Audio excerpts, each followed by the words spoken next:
Hi, I'm Mark Rickard, one of the co-founders of Righteous Rides. At Righteous Rides, we provide affordable, stress-free transportation for international missionaries when they're home on furlough. Welcome to Visitor Parking, our podcast.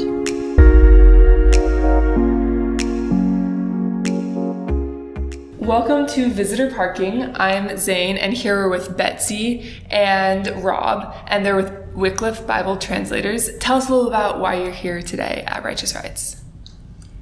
We've been using the van from here for a year and are returning it and getting ready to go back overseas. That's awesome. How was your furlough experience? What was your favorite part, or what did it look like?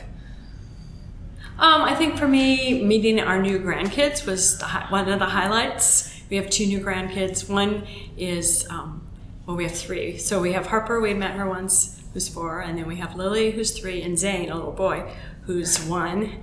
And just meeting them and then reconnecting with people and making a lot of new friends. It's been great. That's awesome. So how many kids do you have then? We have 3. 3, okay. 3 kids. And you got to hang out with your grandchildren for a little bit fun. Because we were in Ohio, and our daughter and 2 kids they live in North Carolina, but our son lives in Ohio, so we got to see our granddaughter every week. That's really cool. Yeah. Were there any hard parts of furlough? Like, what was the toughest part?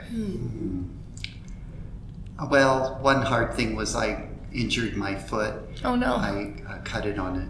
I was raking leaves in the yard and there's a creek beside, and I slipped down in the edge onto a concrete block and cut my foot. I was barefoot, and so I had 2 months where I couldn't walk. So that was the only really hard thing I think about our furlough. How are you doing now? It's fine now. It's okay. all healed up. So. And so what will you guys be going back to when you travel back to Papua New Guinea? Well, I'll mostly be doing the same work I've been doing. I've been doing Bible translation, and we've finished up, but another job I do is I'm a linguistics consultant.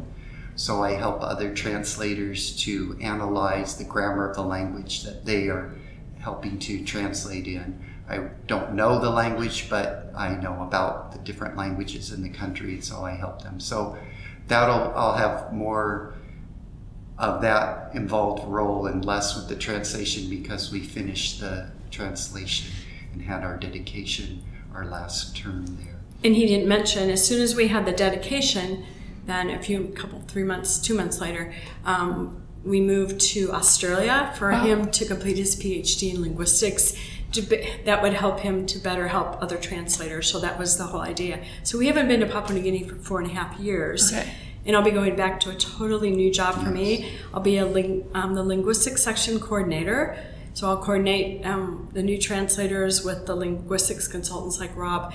However, they all need help, try to connect them, put them together.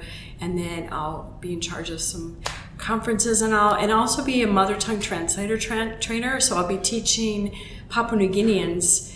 I'll be doing, first of all, in the fall, like in October, November, I'll be teaching a course on basic English grammar. So they know nouns and all that, and verbs, but they haven't had it, most of them, for years. So that'll prepare them to take a translator's training course. So that'll be new for me. I've taught kids for years. I'm an elementary teacher, but it's the same kind of teaching, just adults in Papua New Guinea. And so it'll be good. It'll be something brand new, but I'm looking forward to it. That sounds like a lot of changes ahead for you guys, and very exciting that you finished your last translation. How can we be praying for you guys as you head back to the field?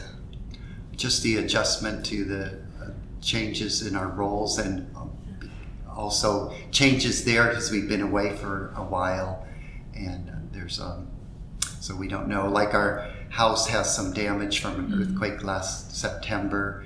So we'll need to see what we need to do to get the house fixed, and just things like that. Yeah, and learning our new roles, because he has a new role too with this. You didn't mention about Linkra. Yes, one other thing besides just the linguistic consulting for other teams is also we're training Papua New Guineans to be linguistic consultants. So these will be Papua New Guineans who have a bachelor's degree in linguistics.